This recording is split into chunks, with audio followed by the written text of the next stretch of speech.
Once upon a time, in a small village in Nigeria, there lived a man named Emeka.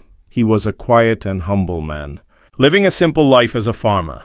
He grew crops, raised cattle, and had a small family he loved dearly. But Emeka's heart was troubled. He had seen too much injustice around him: corrupt government officials, rich men exploiting the poor, and bullies terrorizing villagers. It angered him, but his role was always that of a passive bystander, watching the injustice unfold but never feeling capable of making a difference. One day, things took a turn that would forever change his life. A powerful man, Mr. Olamide, decided to expand his wealth by taking land from the villagers. He used his influence to get the local government to sign over their land rights, promising development and jobs.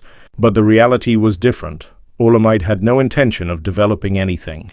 His only goal was to profit from the land, leaving the villagers homeless and without a means of survival. Emeka, who had lived on that land for generations, couldn't stand by and watch his people lose everything. He knew he had to act, even though he felt powerless. He tried to speak to the local authorities, but they were either bribed or too fearful of Olamide's wealth and power. Emeka felt the weight of his community's suffering on his shoulders, but he didn't give up. Instead of staying silent, he took a different approach. He began organizing the villagers. He spoke to them about their rights, about what was fair, and about how they could stand together against the powerful businessman. Slowly, more and more people began to listen. Emeka wasn't just a farmer anymore.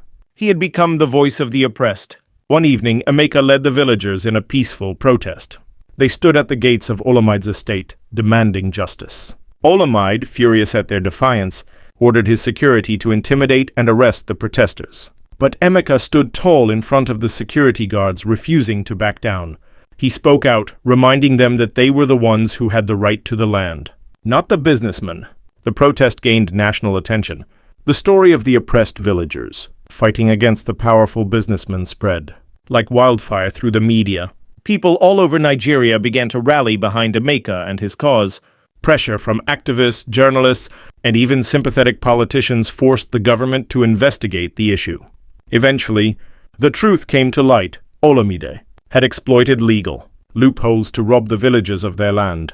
In the end, Olamide was forced to return the land to its rightful owners, and the local government was held accountable for its corruption.